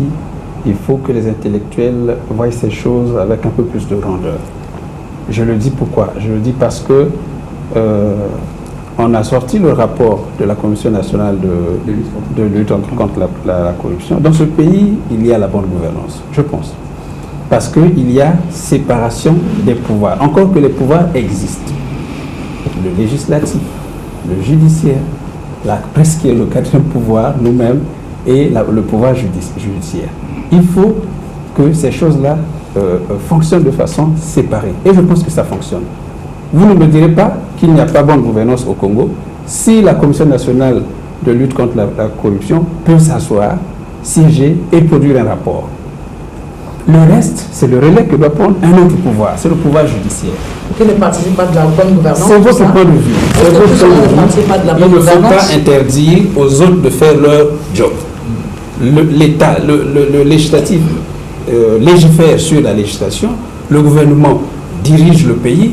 Et nous, la presse, nous essayons de voir, notre métier, c'est de voir et de dire ce que nous avons vu à ceux qui n'ont pas vu. Maintenant, je ne vois pas la passion. Voilà, vous ne voyez pas la passion.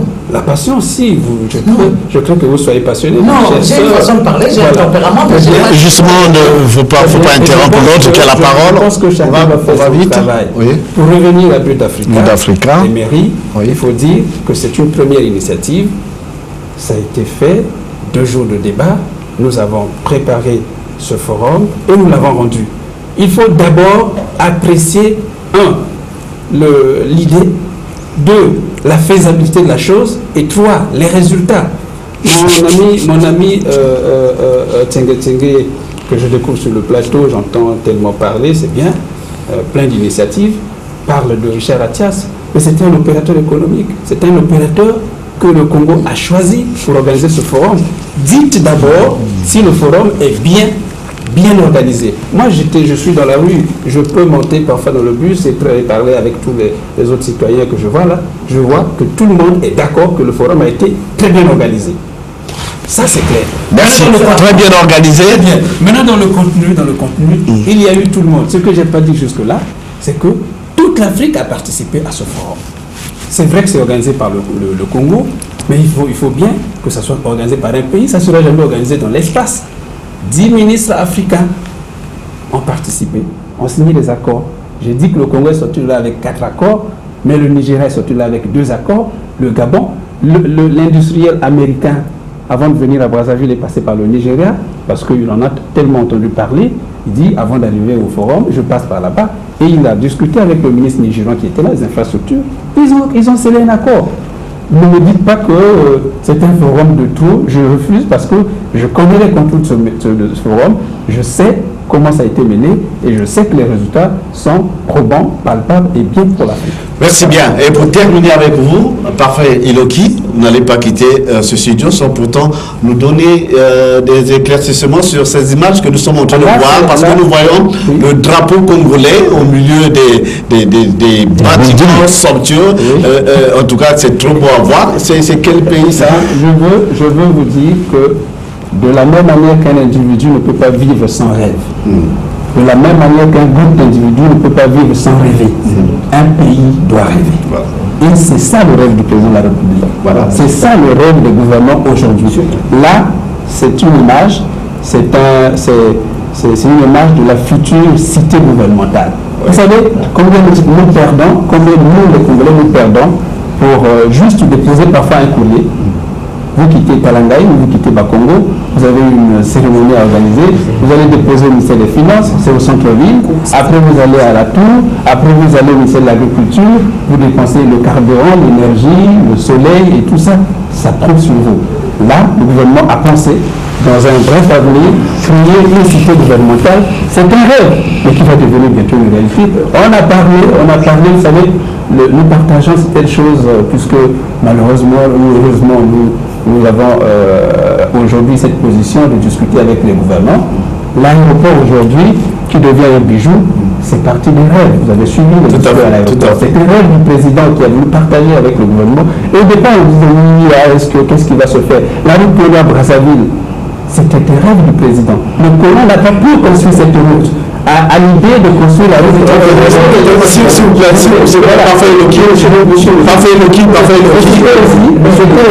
c'était aussi pour prendre le contre-pied de mon ami Ndongo, qui pensait que le fait que la route Pologne-Brazzaville était en train d'être redimensionnée pour passer en termes techniques de la route T3 à T4, c'était un problème. C'est pas un problème. Nous avons récemment, j'ai fait la route entre Casa et Rabat. C'est une route qui a été construite, mais on peut la redimensionner. Ce n'est pas une préoccupation, monsieur Iloki, ces images-là, ou bien cette maquette-là, la cité gouvernementale dont vous faites allusion, ça sera construite en combien de temps? Nous sommes en 2014 aujourd'hui, ça sera en combien de temps? Je pense que c'est un projet, nous on fera le point, parce que avant de répondre à la question de mairie, je voulais prendre la préoccupation de mon ami Tengue qui parle de la durée, c'est ça? Du prochain forum. Parce qu'on a eu un forum, on a un autre. Très bien. Essayons de voir si celui-là a été commun. Dans l'esprit de Build Africa, qui signifie construire l'Afrique, un forum, on évalue un autre. C'est-à-dire que le deuxième va évaluer le premier. Le troisième va évaluer le deuxième. Permettez-nous aussi de nous exprimer sur la question. C'est ça. Voilà. La question pour répondre à cette question. Donc, combien de temps on pourra construire cette cité? Je pense que c'est en 2014 aujourd'hui. Les travaux certainement vont durer à peu près 24 ou 26 mois. L'opérateur a produit cette maquette. Et donc, le temps de la législation, donc la passation de marché, l'offre et tout ce qui vient autour, les travaux vont devoir commencer. Merci bien. Vous savez que l'histoire des chantiers, ça ne se compte pas dans les médias. Merci bien, parfait Iloki. Alors, Tengue, vous étiez en train de réagir. Oui, sur le prochain forum, ce serait bien qu'on puisse en parler, quoi, disons, et tout. Je dirais que j'ai suivi la personne, le dernier expert qui a invité le président de la République à venir clôturer le forum, qui disait, on a retenu une grande leçon, c'est on construira l'Afrique avec les Africains, on construira le Congo avec les Congolais. Mais je vais dire, quelle bêtise, s'il vous plaît. Aucun expert, bon expert congolais ou africain ne peut dire une telle bêtise. Parce que, on sait qui? C'est les autres qui construisent l'Afrique avec nous? C'est qui? Ce qu'ils devraient dire, c'est nous qui devrons dire, nous les Africains, nous allons construire l'Afrique avec le concours de ces gens-là, nous les Congolais, nous allons construire le Congo avec le concours de ces grandes entreprises qui sont venues. Ça, c'est déjà une grosse... C'est pour ça que je dis pour le prochain forum. Pour le prochain forum, nous avons quand même des capacités aujourd'hui. C'est anormal qu'en 2014, s'il vous plaît, que 2014, 60 ans après nos indépendances, on en soit encore forcément allé rechercher Richard Attias pour tout faire au Congo. En 2014, on en est encore à ce que les dépêches de Brazzaville, on aille trouver un expatrié qui puisse le faire. On ne peut pas trouver des Congolais pour le faire. C'est choquant, c'est révoltant. Moi, je voudrais dire ceci. Je voudrais que demain, je rêve que le président de la République soit fier de son intelligentsia. Je voudrais qu'il soit fier de Tsenge Tsenge, en se disant, il a été capable de faire des bateaux aujourd'hui. Est-ce qu'on ne peut pas lui confier la mission avec des équipes congolaises de faire un grand bateau que lui, dans 10 ans ou dans 5 ans, il est fier d'être à l'intérieur de ce bateau. Il dit, c'est construit par les Congolais. Je voudrais qu'on me dise, faites-nous un hélicoptère, monsieur Tsenge Tsenge. Et le pays a de l'argent. Voici 3 milliards, 20 milliards. Nous voulons un hélicoptère congolais. Et quand le président de la République prend cet hélicoptère, même si cet hélicoptère est un peu en dessous de la capacité de celui des Américains, ils disent, je suis fier d'être dans cet hélicoptère congolais parce qu'il est made in Congo. On voudrait un forum Africa, made in Africa, made in Congo. Voilà. Voilà, c'est comme a dit Véron Manco, d'ici là, dans peu de temps, il mettra sur le marché des téléphones made in Congo, made in Africa. Merci bien, Tsenge Tsenge, et merci d'être venu sur ce plateau. Alors, nous allons passer à un autre volet, sinon le dernier volet de cette émission. La nouvelle continue à alimenter des conversations à Brazzaville, tout comme dans le reste du pays.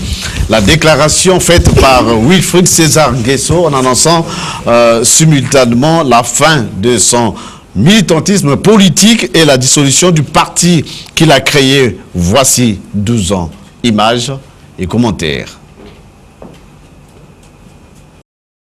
Il y a un temps pour tout, dit l'Ecclésiaste. Un temps pour naître. Au commencement, Wilfried César Nguesso fut visité par l'Esprit de Dieu qui avait une œuvre à le faire accomplir. L'Esprit de Dieu me dit qu'il faut créer un mouvement politique pour soutenir le président et l'accompagner pour restaurer la paix et l'unité dans le pays. Et l'association politique Club 2002 fut créée et devint par la suite un parti pour l'unité et la République, Club 2002 pur. Depuis lors, 12 ans ont passé, l'occasion aujourd'hui de célébration du 12e anniversaire, l'occasion aussi de bilan. Tout au long de ce parcours, Monsieur le Président, notre parti a fait du chemin, enregistrant certes des défaites de croissance, mais aussi et surtout des victoires mémorables, comme notre participation aux élections présidentielles de 2009. Notre contribution était essentielle. Et surtout, notre participation a été remarquée aux dernières élections des conseils municipaux de la ville de Pointe-Noire. L'un de nos défis majeurs consiste à concilier les impératifs de l'économie, de la recherche du bonheur et le respect de l'environnement. Pour ce faire, Monsieur le Président, il faut que nous prenions notre courage pour nous engager à côté des autres forces de la majorité présidentielle. Mais seulement voilà, 12 ans ont passé. Et s'il y a un temps pour naître, il y a aussi, hélas, un temps pour mourir. N'en déplaise ces militants, Wilfried César Nguesso va désormais répondre à un autre appel. J'ai reçu un appel du Seigneur Jésus, de Dieu, un appel au ministère pastoral. On ne peut pas servir de maître. Pour moi, aujourd'hui, c'est la cessation de toutes les activités et du parti. Naturellement, il y aura un congrès qui consacrera la dissolution du parti. Écroulement de scène. Qui l'eût dit, qui l'eût cru, les militants du Club 2002 sont désemparés.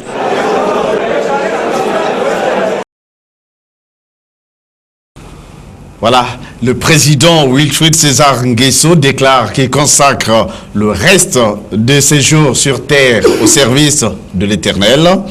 Après avoir été appelé par lui, il déclare non seulement son retrait de l'activité politique, mais aussi de la dissolution pure et simple du parti. Votre avis, Ernest Manchardimi?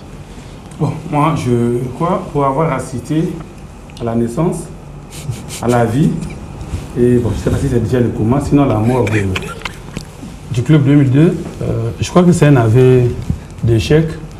Parce qu'il y a eu des moments opportuns que Wilfried César Nguesso devrait mettre en exergue pour essayer un peu de laisser ses compagnons dans de bonnes conditions, dans de bonnes situations. Parce que vous savez, il tient, je crois que Willy Nguesso a tenu, c'est parce qu'il y a des gens qui croient qu'ils peuvent être à la majorité présidentielle, mais sans travailler dans le PCT. Et c'était devenu comme un repas pour eux d'être avec le président Sassou, sans obligatoirement être dans le PCT pour une raison ou une autre. Voilà qu'au cours d'une réunion où les membres s'apprêtent à ce que les échéances qui arrivent soient celles où le parti va s'affirmer, et brutalement, alors le président prend tout le monde de pourvu, et puis bon, en tout cas, c'est un choc. Bon, je ne sais pas, en réalité, je ne peux plus, dans ces conditions, dire ce que on voulait réellement de ce parti. Et ensuite, dans quelles conditions le président national, qui n'a pas le mandat de prononcer la dissolution du parti, si on lit les textes, le parti n'appartient pas au président national, le parti appartient à tous les membres du parti, et il convoque, même il annonce la convocation d'une assemblée générale pour dissolution. Non, il a déjà orienté. Je crois que le devait être organisé en amont, et que lui qui a reçu l'appel de Dieu se retire simplement. Comme on ne peut pas transformer les partis en église, alors il pouvait se retirer en laissant les autres continuer, et en les appuyant toujours comme il a toujours fait. Je crois que comme c'est lui qui, d'une manière ou d'une autre, a donné du crédit au parti, a convaincu certaines personnes, je crois, s'il se retire, même s'il est Montpellier, j'ai suivi encore hier, non, les membres doivent continuer, mais si Willy se retire, je crois que même Montpellier là n'aura pas assez de gens avec lui. Merci bien.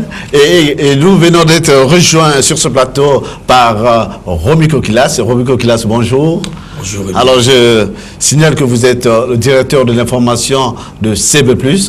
Alors, comment avez-vous apprécié cette nouvelle en tant que journaliste? Quelle analyse ou commentaire faites-vous par rapport à cette déclaration de Wilfried César Nguesso qui laisse la voie de la politique au profit de celle de Dieu, et tout en parlant de la dissolution du parti? Naturellement, je n'irai pas trop loin de Dimi, et la question m'intéresse beaucoup, parce que ça nous servira prochainement, peut-être dans le futur, d'exemple. Alors, moi je l'ai vu, j'ai vu la naissance de ce parti, c'était son idée, c'était sa vision. Malheureusement, aujourd'hui, il est appelé par Dieu, servir Dieu. Je dis, en tout cas, je ne peux pas l'en vouloir par ça, parce que les affaires de Dieu sont personnelles, mais pourvu que ça soit avec conviction. C'est un appel irrésistible, hein? Oui, c'est son appel à lui, hein, chacun ne peut être appelé. Mais moi, je vois le côté politique de la chose. Donc je me dis aujourd'hui, est-ce que le président Willy avait vraiment la volonté de faire la politique? Je dis, je pleure un peu dans mon cœur, parce que au moment où le Congo a besoin des partis politiques jeunes, le Congo a besoin aujourd'hui de la nouvelle classe politique. Willy, qui a fait carrière, qui nous a apporté un nouveau parti, un nouveau sang, malheureusement, part avec son parti qu'il vient d'annoncer. Alors, quel sera alors l'avenir politique de ces jeunes, l'avenir politique de ces cadres que j'ai vus émerger au sein de ce parti? C'est un grand problème. Il se dégage clairement que c'est une réalité que nous vivons aujourd'hui. Les partis sont l'apanage de leurs patrons. Et c'est un réel problème en démocratie. Nous avons essayé de vivre ça avec le MCDDI. Donc c'est un comportement des politiques congolais de penser que lorsqu'on a créé un parti, on ne donne pas tous les pouvoirs à l'Assemblée du parti, qui est pourtant patron d'un parti, je peux le dire comme ça, on se caporalise de son parti. Alors, aujourd'hui, il est appelé par Dieu, c'est vrai, mais qu'est-ce qu'il laisse à la démocratie congolaise? Quel est l'avenir politique de ces derniers? Je ne me redis pas. Alors, ce n'est pas une stratégie? Parce que hier, c'était un parti qui a refusé de se diluer au sein du Parti congolais du travail, comme venait de dire Dimi. Mais pourquoi aujourd'hui? Pourquoi aujourd'hui, quand la majorité est en train de s'organiser plus bien pour des grandes échéances? Pourquoi diminuer l'intensité de la force de la majorité aujourd'hui? Mais parce que ceux qui font partie de ce parti abandonné vont certainement, on le souhaite peut-être, on ne le souhaite pas, ou rejoindre l'opposition, parce qu'ils auront perdu un leader charismatique qui est près du chef de l'État, voyez-vous, ou ils iront pour créer un autre parti qui va susciter la confusion même. Déjà, le grand parti, le PCT, a connu des énormes problèmes et est en train de balayer sa maison. Mais déjà, si Willy, c'est tel qu'il a pris, et il a changé de position, et je vous assure qu'on risque de vivre une cacophonie au sein de cette nouvelle classe politique. Pourtant, il aurait pu ouvrir le parti à l'époque, au Parti commun du travail. On n'arriverait pas à une telle situation. Voilà, la cacophonie existe déjà parce qu'il y a des déclarations contradictoires au sein de ce parti. Nous avons ici le communiqué de presse du secrétariat permanent du Club 2002, Parti pour l'Unité et la République. Le secrétariat permanent du Club 2002, Parti pour l'Unité et la République s'est réuni le mardi dernier à Brazzaville, au siège du parti, lors du jour à porter sur l'examen de la situation créée par la déclaration de cessation d'activité politique du président national, Guy Wilfried César Nguesso, rendu public le 30 janvier 2014 à Pointe-Noire. 12 ans durant, ça c'est ce que dit le communiqué, 12 ans durant, le président national a consacré toute son énergie et sa disponibilité à l'édification et au rayonnement de notre parti. Ayant choisi aujourd'hui de suivre sa vocation pastorale, le secrétariat permanent lui exprime sa sincère reconnaissance et lui souhaite plein succès dans sa nouvelle mission. Toutefois, conformément aux textes fondamentaux du parti, le secrétariat permanent demande à l'ensemble des structures intermédiaires de base du parti de poursuivre leurs activités. Contrairement à ce que pense une autre branche du secrétariat permanent, secrétariat général de ce parti, je tiens à signaler que ce communiqué est signé du docteur Gondia. Voilà. Et nous allons prendre un autre communiqué, cette fois-ci une déclaration du secrétariat général, secrétariat permanent du Club 2002, lu ici par Roger Montpellier, qui est le secrétaire général, secrétaire permanent de ce parti Club 2002. Je tiens à porter à la connaissance de l'ensemble des militants de notre parti que le secrétariat permanent du Club 2002 pur n'a pas été saisi officiellement de la cessation des activités politiques de M. Guy Wilfried Guy César Nguesso, président national, fondateur et visionnaire, et qui demeure à ce jour la seule autorité légale de notre parti, tout en reconnaissant qu'une retrouvaille d'une minorité de 8 membres du secrétariat permanent a bel et bien eu lieu sur les 22 membres que compte cette structure. Le communiqué de presse suscité n'a aucune valeur juridique. A précisé lors de l'annonce de son retrait politique le 30 janvier 2014, consacrant le 12e anniversaire du parti, qu'un congrès extraordinaire aura bien lieu en vue de la dissolution du parti. Ainsi donc, jusqu'à ce que se tienne le dit congrès, les instances du parti et son fonctionnement demeurent. C'est pourquoi, au nom du président national fondateur et visionnaire et au nom du secrétariat permanent, dont je suis jusqu'à preuve de contraire le secrétaire général, j'invite l'ensemble des militants de notre parti à rester sereins en attendant la tenue prochaine de la réunion du dit secrétaire. Voilà, cette situation crée donc la cacophonie au sein de ce parti. D'aucuns estiment que le président, en prononçant la dissolution du parti, est allé à l'extrême.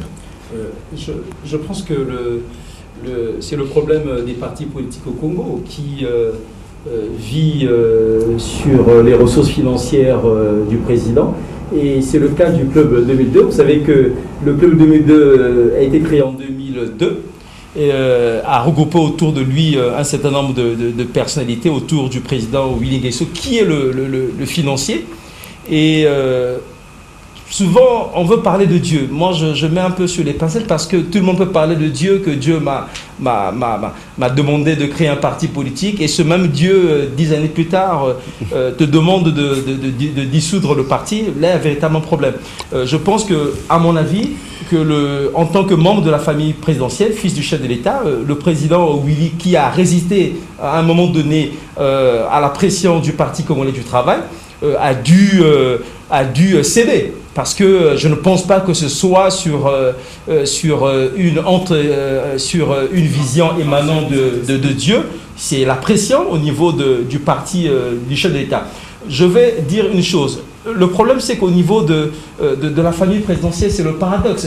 Je pense que les enfants du chef de l'État devraient s'inspirer du cas Ali Bongo. On ne peut pas être fils du chef de l'État, adhérer à ses idéaux, et vouloir mener une lutte politique hors du parti de son père. Il y a véritablement contradiction. Ou on est dans le parti du chef de l'État, ou on ne l'est pas, et on est contre lui, parce que le but premier d'un parti politique, c'est la conquête du pouvoir. Et lui, en tant que chrétien, si Dieu lui avait parlé, je pense que le but, c'était qu'il accède au pouvoir, et Dieu devait faire de telle sorte qu'il soit élu. Et pour la suite de la cacophonie au sein du Club 2002, je pense que c'est antidémocratique même de vouloir dissoudre un parti politique. Le mieux serait à faire, il était question que lui, en tant que démocrate en guillemets, qu'il se retire du parti, et c'est au congrès du Club 2002 de élire les nouvelles instances ou de prononcer purement et simplement la décision de ce parti. C'est quand même dommage pour la démocratie. Merci bien. Au demeurant, c'était l'appel de Dieu, parce que vous avez suivi tout à l'heure le président Wilfried Nguesso dire qu'il a reçu un appel de Dieu lui demandant de créer un parti pour soutenir le président de la République. 12 ans après, c'est le même Dieu qui lui dit de se retirer de la politique. Alors, que se cacherait derrière cette information, Alphonse Dogo? Bon, il faut lire l'acte de Wilfried Nguesso parce que c'est un acte qui arrive quand même à un moment crucial, puisqu'on le sait, on est dans le dernier virage de 2016. Est-ce que, en posant un tel acte politique, Wilfried Nguesso ne va pas susciter beaucoup d'interrogations auprès non seulement de ses militants, mais aussi même auprès de l'opposition congolaise? Ça, c'est déjà une donnée. Mais non, en ce qui concerne la religion, qui est désormais la tasse de café de M. Wilfried Nguesso, je voudrais lui faire savoir, mettre à contribution l'évangile de Luc, où il y avait un riche, Zachée, c'était un collecteur d'impôts. Alors Zachée a rencontré Jésus-Christ, et lorsqu'ils se sont vus, on ne sait pas, après quelque temps, en sortant de l'audience avec Jésus, il lui a dit: Seigneur, si je donnerai la moitié de mes biens aux pauvres, et si j'ai pris quelque chose à quelqu'un de manière indue, je lui rendrai le quadruple. Alors je pense que Wilfried Nguesso, pendant son parcours politique, n'a pas été un saint. Est-ce qu'il serait prêt à partager cette vision que Zachée a eu à dire devant Jésus-Christ? Merci bien pour cette anecdote. C'est par là que nous terminons cette émission. Salutations à Serge Patrick Gassaki, qui pense que le président Wilfried César Nguesso est libre de dissoudre son parti, surtout qu'il n'avait pas de... Si jamais il avait de cofondateur. Alors, bon, libre à chacun de penser. Nous sommes arrivés au terme de cette émission. Merci de nous avoir suivis. Nous avons bénéficié des services de Symphorien Epira, de Rodrigue Tchaouyunga. À la régie radio, c'était Alain Stéphane Maba, et à la régie générale, l'émission a été supervisée et coordonnée par Christian Zedong Lenyongo. Merci de nous avoir suivis. D'ici là, portez-vous bien. La rediffusion est prévue pour demain, lundi, 20h30 et jeudi 16h30. Au revoir. Merci pour vous tous que nous avez fait parvenir vos messages. Nous prenons tout cela en ligne de compte. Nous avons toujours le mal pour les lire en direct. Comprenez, le temps qui nous est accordé était parti. Au revoir et à très bientôt. Merci. Voilà. Ok. Voilà.